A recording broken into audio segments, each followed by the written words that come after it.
morning and welcome to Franco-Nevada Corporation's second quarter 2025 results conference call and webcast. This call is being recorded on August 11th, 2025. At this time, all lines are in a listen-only mode. Following the presentation, we will conduct a Q&A session where you may ask a question through the phone line or webcast. If you are joining by webcast, you may submit a written question to the Q&A session at any time during this call by typing your question in the Q&A section of the webcast platform. If you require immediate assistance during this call, please press *0 at any time for the operator. I would now turn the conference over to your host, Candida Hayden, Senior Analyst, Investor Relations. Please go ahead. Thank you, Joanna. Good morning, everyone. Thank you for joining us today to discuss Franco-Nevada's second quarter 2025 results. Accompanying this call is a presentation which is available on our website at franco-nevada.com, where you will also find our full financial results. The presentation is also available to view on the webcast. During our call this morning, Paul Brink, President and CEO of Franco-Nevada, will provide introductory remarks, followed by Sandip Rana, Chief Financial Officer, who will provide a brief review of our results. This will be followed by a Q&A period. Our full executive team is available to answer any questions. Participants may submit questions by telephone or via the webcast. We would like to remind participants that some of today's commentary may contain forward-looking information, and we refer you to our detailed cautionary note on slide 2 of this presentation. I will now turn over the call to Paul Brink, President and CEO of Franco-Nevada. Thank you, Candida, and good morning all. For Q1 this year, we announced record financial results, and now for Q2, we're surpassing those with new records. Our portfolio largely produced as expected for the quarter, and high gold prices drove record revenue, operating cash flow, adjusted EBITDA margins, and earnings. We also saw constructive developments in Panama, including approval of the preservation and safe maintenance plan and shipment of the remaining copper concentrate from Cobre Panama. Sentiment in country continues to shift in favor of a restart of the operation, and I'm encouraged by the Molina government's continued commitment to resolving the situation. We have attractive growth over the next 5 years from our existing portfolio. In particular, we'll be big beneficiaries of the move to unlock the mine permitting process in the U.S. 3 projects in our outlook are now moving ahead: Perpetua's Stibnite Gold, Hudbay's Copper World, and the news this morning is that Castle Mountain has been included in the FAST-41 permitting process. One project that's potentially new to our 5-year outlook is Cascabel. The new management team at SolGold has been studying approaches to accelerate production and is now indicating first production may occur as soon as 2028. One longer-term development is worth noting. There's been a positive shift in relations with the Chilcotin First Nation at New Prosperity. You may recall that Franco has a stream financing agreement to acquire a 22% gold stream. This could be a very meaningful growth driver for Franco if the Chilcotin decide to support mine development. During the quarter, we acquired a royalty on IAMGOLD's Côté Gold Mine, one of Canada's newest large-scale gold mines, and we're off to a good start. Since our acquisition, IAMGOLD has achieved nameplate throughput ahead of schedule and positive grade reconciliation. Côté and Gosselin have 16 million ounces of M&I and more than 4 million ounces of inferred resources. IAMGOLD's targeting more than 20 million ounces of M&I and an updated resource expected in the first half of 2026. The current mill is undersized for that scale of resource, and IAMGOLD's planning to publish an updated technical report in 2026 with expansion scenarios. Our team believes something in the order of 20 million tons per annum of throughput would be better suited to the size of the ore body. Post-quarter end, we acquired a royalty on AngloGold's Arthur project, comprised of the Merlin and Silicon deposits, which together form one of the largest gold discoveries in recent years in Nevada. AngloGold has rapidly expanded the resources in the last couple of years, and I wouldn't be surprised if the current resource, which stands at 3.4 million ounces indicated and 12.9 million ounces inferred, grows at a similar trajectory to Goldstrike or Cortez in their heyday. Since our acquisition, AngloGold's announced a transaction to further consolidate the district and has pointed to ongoing high-grade drilling success. The Merlin initial assessment outlines the first number of years of production at 1 million ounces per annum, and if more high-grade is found, that production rate could be maintained for an extended period. The scale of the operation contemplated is already in the league of Goldstrike and Cortez.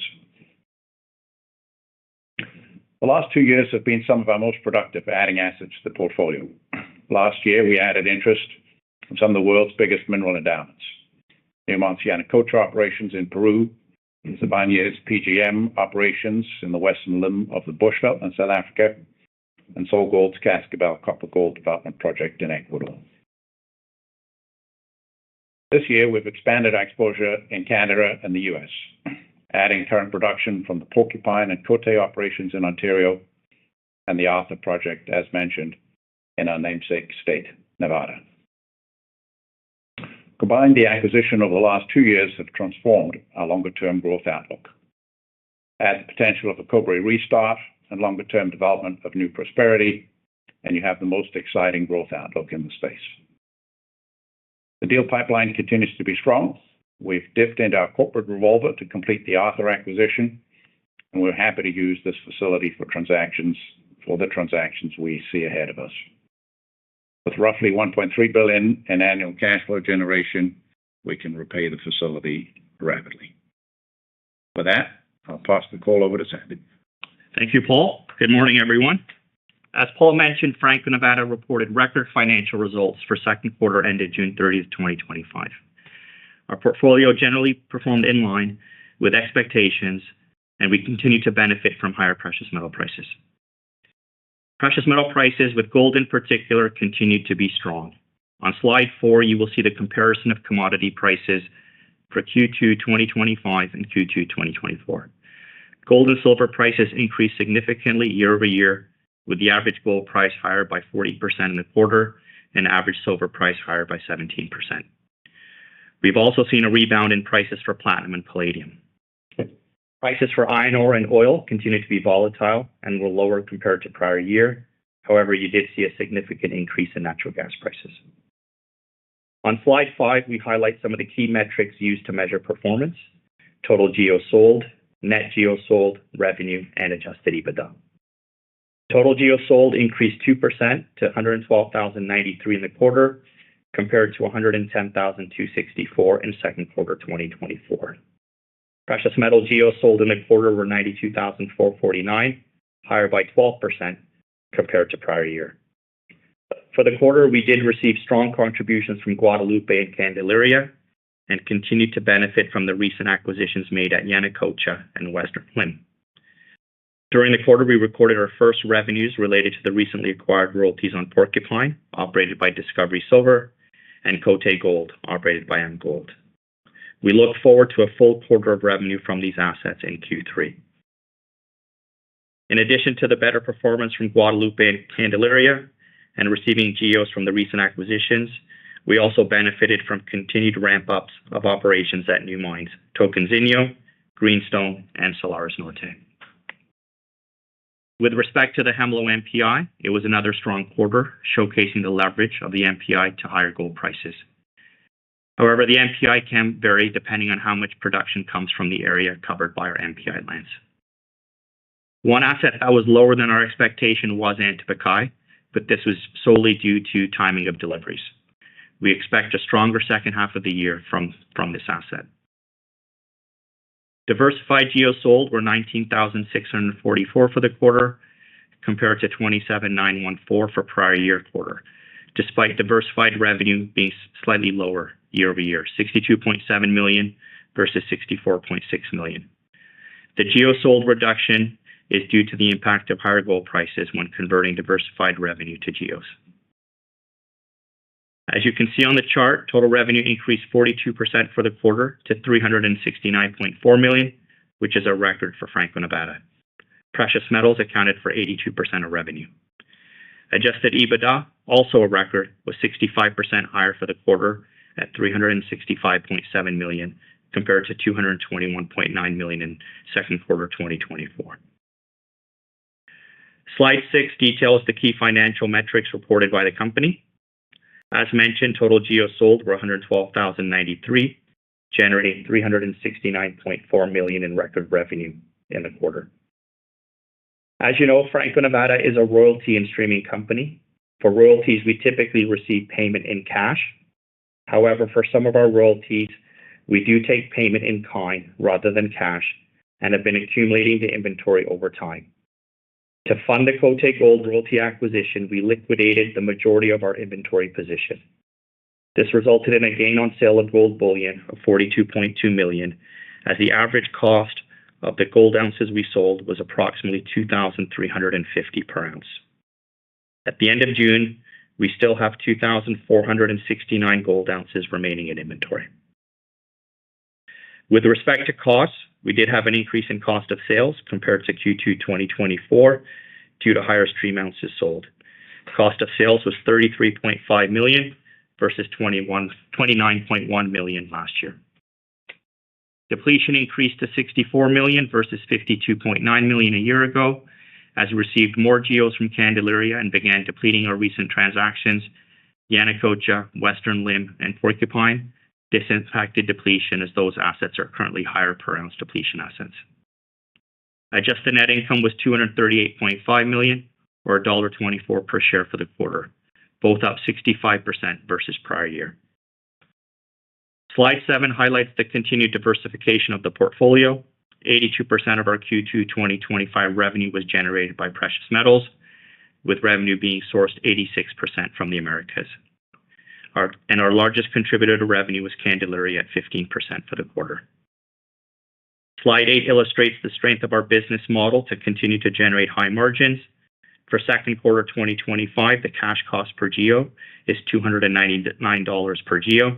This compares to $264 per GEO in prior year. As the gold price has risen, Franco-Nevada has seen a significant increase in our margin per GEO. Margin was just shy of $3,000 per GEO in the quarter. Slide 9 summarizes the financial resources available to the company. The company had $160.3 million in cash and cash equivalents on hand at the end of June. When including our credit facility of $1 billion and our equity investments, total available capital at June 30, 2025 is $1.6 billion. However, in July, we did fund the acquisition of a royalty on AngloGold's Arthur project in Nevada, as mentioned by Paul, for $250 million in upfront cash. We did draw on our credit facility for $175 million to assist in funding this acquisition. This results in total available capital of approximately $1.35 billion currently. The company continues to remain well capitalized to continue to add long life, high quality assets to the portfolio. And before I turn it over to Joanne to take questions, I would like to remind you of our guidance ranges for the year. Our original guidance was for 465,000 to 525,000 total GEOs for 2025, with 385,000 to 425,000 precious metal GEOs. This was using $2,800 per ounce gold price. By updating price assumptions with current commodity prices, we continue to remain on pace to achieve our total GEOs and precious metals GEO guidance ranges. Also, as mentioned, we will recognize revenue from Cobre Panama in third quarter. As the concentrate on site has now been shipped, Franco-Nevada has begun to receive deliveries of gold and silver from Cobre Panama based on our stream agreement. We expect to receive approximately 10,000 GEOs in Q3. And with that, I will pass it over to Joanna, and we're happy to answer any questions you may have. Of course. During this Q&A session, if you would like to ask a question, simply press star, then the number 1 on your telephone keypad. If you would like to withdraw your question, please press star 2. If you are joining us on the webcast, please submit your question through the Q&A section of the webcast platform. First question on the phone is from Fahad Tariq at Jefferies. Please go ahead. Hi, thanks for taking my question. On Cobre Panama, can you maybe give some more color on why Franco decided to suspend the arbitration proceeding? Fahad, it's Paul. The best outcome for us at Cobre Panama, and I'd say for First Quantum as well, is to see that mine get back into operation. So I think between the First Quantum, the government themselves, we're all like-minded to try and see a positive resolution. It had been a request at the outset from the Molino government that the arbitrations be suspended to give the space to try and find a new solution. So we are very amenable to working with the government to allow that to happen. Okay, and then maybe switching gears to corporate development. Given the available capital is now lower, you had some pretty large transactions, particularly Côté. Does that change how you think about deal size over the next year or so? No, I don't think so. Our business continues to generate more and more cash every year. Currently, it's around $1.3 billion a year. So no constraints on the capital side. Between the available capital with our revolver, between the amount of cash we're generating, we've got plenty of firepower. I don't think it restricts us in any ways. Okay, great. Thank you. Thank you. The next question comes from Larry Liu, CIBC. Please go ahead. Morning, Paul. Morning, Sandeep. Thanks for taking my question, and congrats on another financially strong quarter. I guess I'll start off my question asking about platinum. Paul, earlier you mentioned that platinum prices have rebound, and last December, Franco did a Sibanye and Western Limb acquisition. I'm just wondering what kind of positive impact would that have on the asset, and what's that factor in when the acquisition was first happened? Hi there, it's Ian Gray speaking. Thank you for the question. Yes, we've been very pleasantly surprised versus our expectations with platinum. The price has moved up very significantly. We believe this provides an excellent tailwind to those operations and should allow a number of the extension projects which we spoke about at the time to have much improved economics. So increases our confidence in the long term of those assets. For sure, that makes sense. Thanks, Ian. While I have you as well, I'm going to follow Fahad and ask about corporate development as well. I know it's been, there's historical precedents as well. Franco-Nevada sometimes takes shares in the companies, such as G Mining or Discovery Silver. I'm wondering, has that strategy changed in an upcoming time with gold prices hitting record high? And I guess second part of that question is, what's the intention of those shares? I see earlier it's been factored into the potential capital available for further acquisitions. Thanks for the question, and maybe getting part of it. It's part of a longer-term strategy, and it's as a business we compete in auctions to buy streaming assets and royalties. One area of the business we've been trying to develop is to say, how can we be not just transactional, but a financial backer to companies? If we can find great assets, great management teams that we want to support for the longer term, how can we do that? And so that strategy has played out with GMIN, it's played out with Discovery. We think that for those players, we can differentiate them and be their backer so that we can reduce the financial risk of those companies. And we think in doing that, we can increase their valuations and their ability to be successful over time. So far, that strategy has worked out terrifically. And so we plan to continue it both with those players and also if there are other teams that fit that mold, we'd love to do more deals in that. But our overall objective is how do we support them as a long-term financial backer? No, for sure. Yeah, that strategy definitely worked out really well for Franco-Nevada. I guess my last question is focused more around the long-term guidance, if I may. So earlier in the call, Paul, you mentioned that there is a potential upward revision because of Cascabel now could potentially be included in the 5-year guidance. We're wondering if there's any more assets that could potentially be a surprise and included in your future 5-year guidance. And when can we expect a updated 5-year guidance? Would that be next year? Yeah, we always we do the guidance in the first part of the year along with our annual results. So that's when we're updated. The two bits of positive news there. Obviously on Cascabel, looking at scenarios to get things up and running sooner. There's two parts to that. The one is Tandayama, the open pit deposit.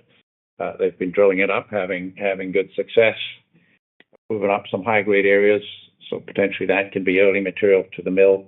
Also looking at scenarios to start with sub-level caving rather than a block cave. I think they're making good progress on both of those, and that's increasing their confidence that they can get it in production sooner. The other good news I mentioned today, I mean, it is in our 5-year growth outlook. It's just the certainty of it's going ahead. Is Castle Mountain.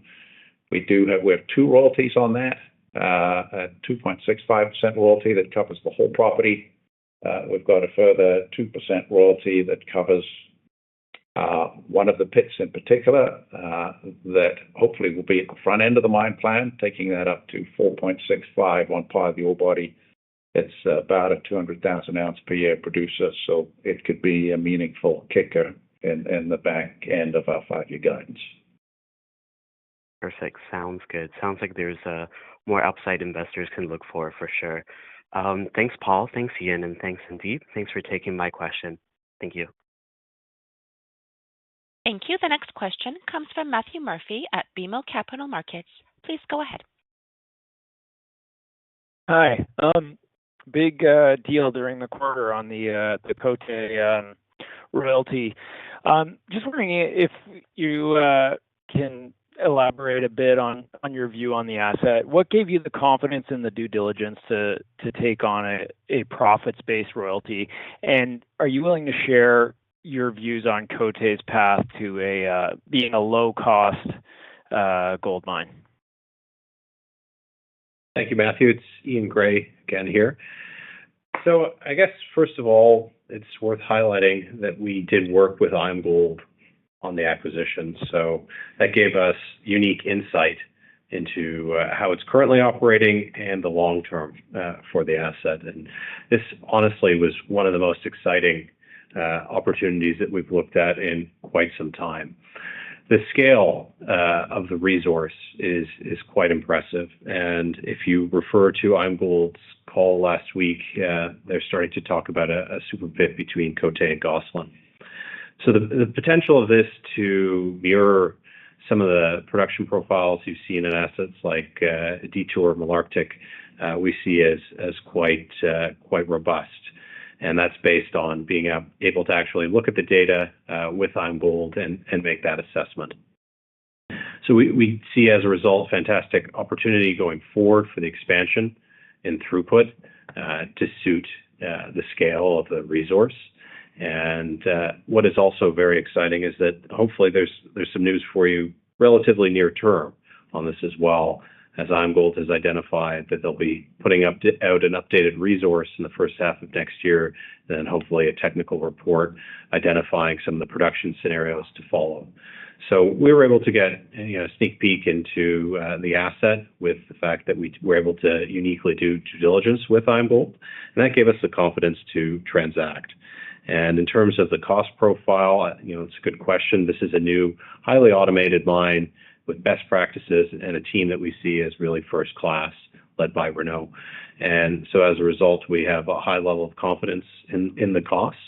And you will note that this is a gross margin royalty, so the deductions are fairly limited. And we're able to work, again, with IAMGOLD to craft a form of agreement that we're very happy with. So overall, an extremely exciting opportunity, which we think will add low-risk growth to Franco-Nevada over the long term. Okay, thank you for that. Also, a question just on the quarter. You were a bit higher than expected on GEOs from oil and gas, and I guess Permian was one of the drivers. What's the outlook for your Permian asset base back half of the year? Hi, Matthew. It's Jason O'Connell speaking.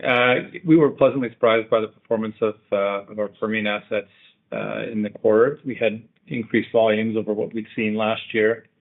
Part of that is a result of drilling on our lands, and at times operators will hit areas of higher royalty rates across our acreage footprint. So we benefited a little bit from that. Going forward, those assets in the Permian are usually fairly reflective of the overall performance of the basin. So it will depend on, oil prices and how active drillers are. You will have seen oil prices have pulled back a little bit in recent months. So I would suspect that production levels and drilling activity will likely stay reasonably consistent, perhaps soften slightly with the lower price. Okay, thank you. Thank you. The next question comes from Daniel Major at UBS. Please go ahead. Hi. Yeah, thanks. Thanks for the questions. Just first one to clarify, Sandeep, how much gold did you say you still had on the balance sheet in terms of inventory? I just didn't quite catch that. Hey, Daniel. So at the end of June, we had 2,469 gold ounces still remaining in inventory. Okay, so quite small. Yeah. Okay, thanks. Yeah, and then the second question, just thinking about the guidance. So both the precious metal and the total GEOs is unchanged, yet you added about 20,000 ounces of additional sales that wasn't in the previous guidance from Cote and from Cobre Panama. What's the offset? Because I guess the implied non-gold GEOs is the same, even after the change in the gold price assumption from 2,800 to 3,200. So what's the offset in the portfolio that means there's not a net upgrade to the precious metal GEO guidance? Yeah, so I guess the key message there is that even without Cobre Panama and Cote, we're still within the guidance ranges. Anything from Cote and Cobre Panama is all incremental. Right. So does that mean that all else equal, production is likely to be more skewed to the upper end of the range if you've added 20,000? Yeah, that's a fair assumption. Got it. Okay, thanks. And then the final question, the New Prosperity option, the 22% gold stream. I'm not particularly familiar with this project. Can you give us a bit of a sense of quantum of what the contribution to Franco-Nevada might be?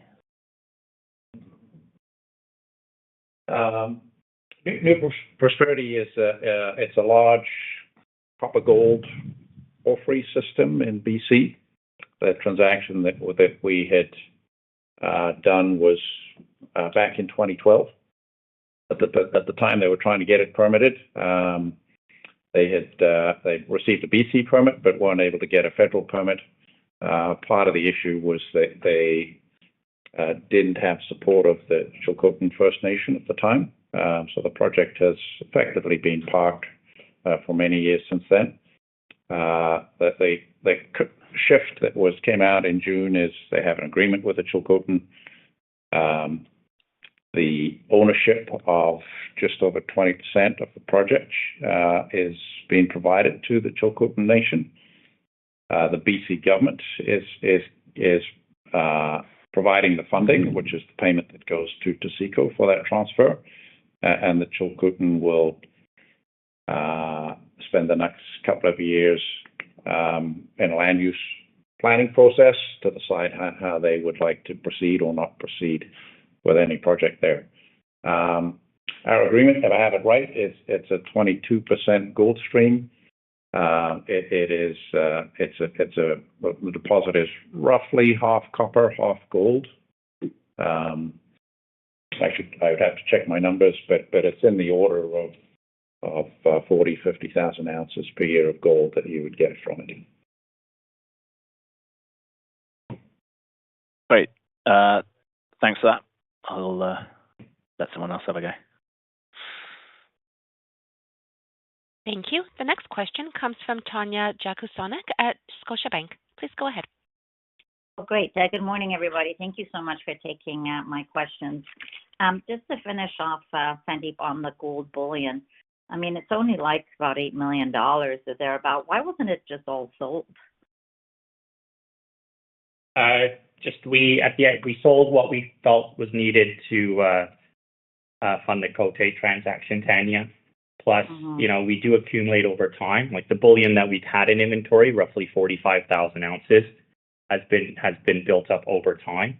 Every quarter, we do receive gold royalty payments in kind from some of our assets, and we will continue to do so. So that balance could potentially grow again, depending upon, you know, what the deliveries are. Okay, and remind me which ones do you take in kind? Which royalties? So there's a handful. We take Detour, Tasiast, Kirkland Lake, Porcupine, and Magino in kind. Okay. All right. So maybe we can start building a bit of an inventory there. Okay. Thank you for that.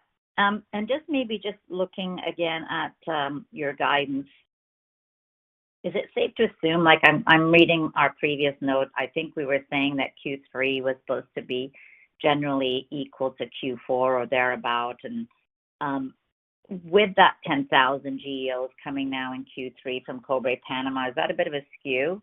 Should I be thinking a little bit higher in Q3 and lower in Q4 on that 47-53 first half, second half? I think that's a fair assumption. Obviously, we expect, you know, to get the bulk of the deliveries from Cobre Panama in Q3. Some could push into the early part of Q4. It just depends upon where the shipments go. But in terms of just overall, that's a fair assumption. And I hate asking this, but any guidance on that Hemlo MPI?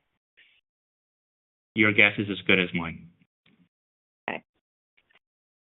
And then can I be reminded, I saw the Solaris buyback, Goldfield bought back that 1%. Can you just remind me which of your, you know, which ones have royalty streams, have some of these buybacks that are potentially coming due? It's just, you know, there's a lot of money available now that gold price is high, so there's potential for these buybacks. Can you just remind me which ones you have and what are coming up on buybacks? Hi, Tanya. It's Ian again here. Perhaps some of the most relevant for you, and I would say, first of all, the Asset Handbook does a pretty good job summarizing for the full set, but some of the more relevant, Côté has a buyback with IAMGOLD, which is up to 50%, and that's fairly significant in the scheme of things. Porcupine also has that mechanism in it as well. So those would be relevant assets to keep track of. Sorry, I missed the first one, the IAMGOLD one. Yeah. Yes. Yeah. Sorry, I missed. Sorry, Tanya, did you have a follow-up? Yes. I missed. Oh, yeah. On Côté, the recent transactions, both Côté and Porcupine have that feature. Perfect. And maybe since I have you on the line, just wanted to come back about the opportunities that you are seeing out there. I ask everyone in terms of what, you know, how they're looking at to their portfolio. You've done a couple. So you've got a good mix between, you know, development and obviously production. And the last two that you've done are adding right away. Arthur Gold is further out. What are you seeing out there in terms of mix between, you know, production opportunities versus development? And I think the size had been in that 100 to 500 million range. Is that still a good mix for you? Thank you, Tanya, for the question. Say, first of all, we're extremely happy with how we've been able to deliver on our business development plan, adding what we think are excellent assets with fantastic upside in North America. So we'll continue to focus on assets similar to what you have seen. I would say, Tanya, in terms of size and scale, in the last 12 months being a very productive 12 months, we continue to see more of the same going forward. And so we're hopeful we'll be able to add significant growth to the portfolio.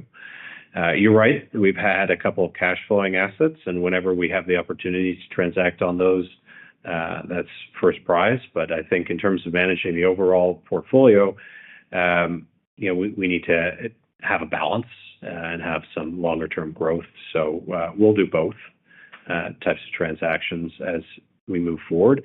At the moment, focus really is on precious metals growth, and we have what I see as a very healthy pipeline of that moving forward, and we're focused on those private deals.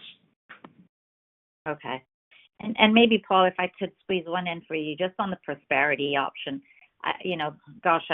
2012 seems like a long time ago.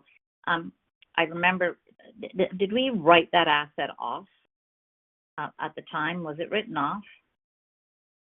So Tanya, the deal we had was to say we'd put up $300 million, I believe is the number for the financing, if and when it got permitted. So haven't had any capital that's been expended on it. So no need to write anything off.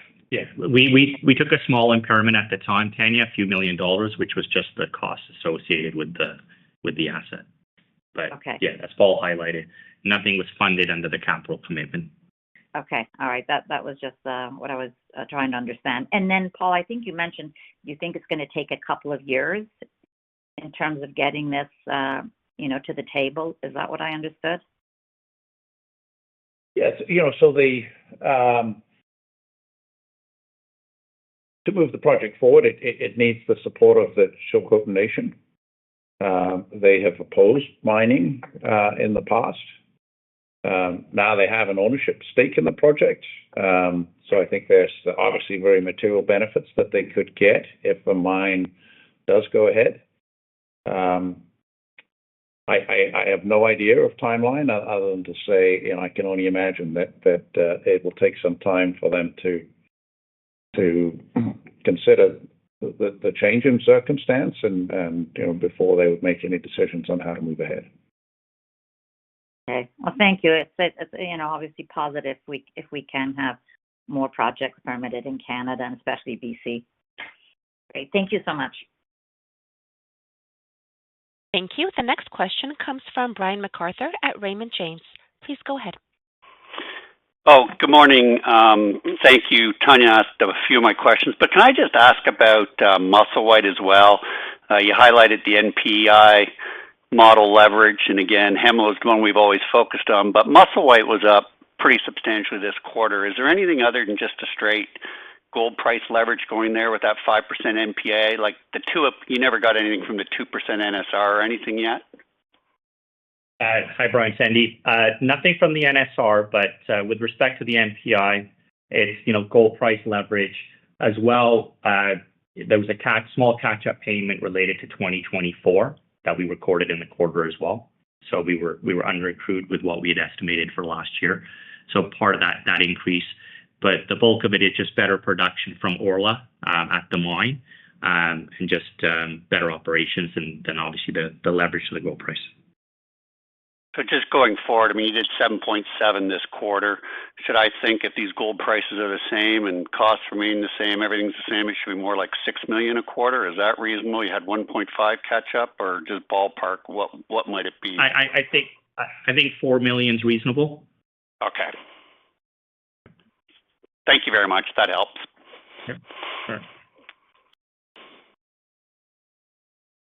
Thank you. There are no further questions on the phone line. I will turn the Q&A session over to Candida Hayden, who will take questions from the webcast. Thank you, Joanna. Our first question comes from Lyle Green, a shareholder of the company. Precious metals prices have been a strong tailwind this quarter. Could you outline the assumed price environment underpinning your guidance and how sensitive your outlook is to the gold and silver price fluctuation? Also, are there any thresholds or scenarios under which asset allocation or hedging strategies might shift? Sure. So Sandeep here. The pricing that we used for the guidance that we've given is $3,250 gold price and a $37 silver price. In terms of sensitivity, a $100 increase in the price of gold essentially results in about 4,700 GEOs lower for the other commodities when converting to GEOs. And with respect to hedging, we do not hedge, so we sell our gold at spot. Our next question is from Lyle Green as well. What are the financial and strategic implications for Franco-Nevada if the Cobre Panama asset remains offline into 2026? And how are you adjusting your portfolio risk exposure accordingly? Well, thanks for your question. As you'll recall, when Cobre was shut down, we'd impaired the asset fully. So we haven't built it into our guidance that it would be coming online in the near term. We're very hopeful that the company will be able to find a resolution with the government that would see the mine come back into the operation.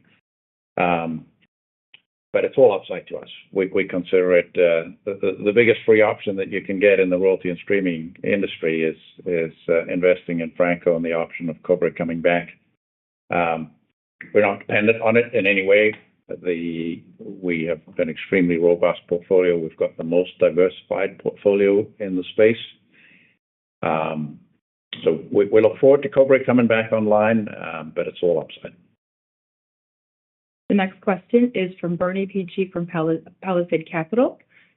Putting the last 2 quarters together, a pattern seems to be emerging. 1, more aggressive business development M&A. 2, less interest in non-precious metals. 3, greater focus on North America. Is this the result of an overt strategy shift? Good question. Is there a strategy shift? No, there isn't.